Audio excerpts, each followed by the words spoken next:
75 lang na entrance fee, may experience mo ng Sprite Falls dito sa Mayhay, Laguna. Grabe guys, totoo ang chismis, malinaw at malamig ang tubig dito. Talagang isang natural na refreshment mula sa bundok. Kaya kung hanap nyo ay isang pahinga mula sa ingay ng lungsod, baka ito na yung hinahanap nyo, na siguradong babalik-balikan nyo.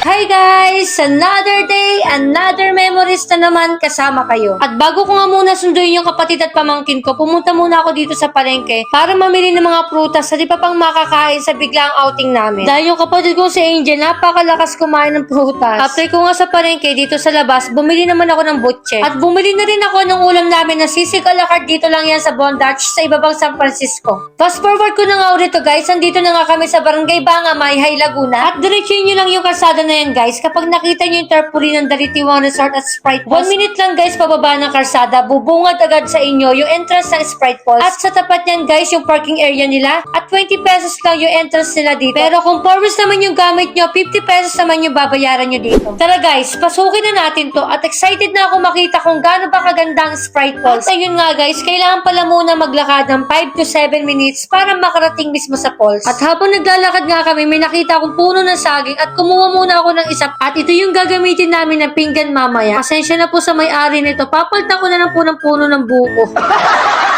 Finally guys, nakarating din at tinanggal ko na nga muna tong pants ko at ang corny naman kung suot ko to pagtalon mamaya sa tubig. At pagbaba namin guys, grabe ang ganda ng lugar na to. At paglingon ko nga dito guys, ay may mga nakakakilala pala sa akin at napapanood daw nila yung mga vlogs ko. At nandito na rin naman daw ako, kaya magpapapicture na rin daw sila sa akin. At maraming salamat po sa suporta nyo. Dahil malakas ang trip ko guys, nagbaon na nga rin ako dito ng halo-halo ko. At dahil sa paglalakad namin, ayun, naging milk tea ng halo-halo. At sunod ko naman kakainin dito yung pinili kong ulam na sisig at paborito kong kamoting butche. Ang sarap talaga nito. Perfect talaga pang merienda. Itong pork sisig naman guys, ang sarap. Lalo na yung maraming sili. Mahilig din talaga ako sa ulam na may sili. Kaya nag-e-enjoy at satisfied ako sa ulam na to. Last na kinain namin dito guys, itong steak ko na dessert namin. Sarap din kasi ng ganito. Lalo na sa mga ganitong outing. At bago ako umalis dito, susulitin ko muna yung falls na to. About naman sa experience ko dito guys, sakto lang yung lamig niya. Perfect pang tanggal stress at hindi ganun ka-crowded dito kaya mas may enjoy yung place na to. Ayun muna for today guys. See you sa next vlog!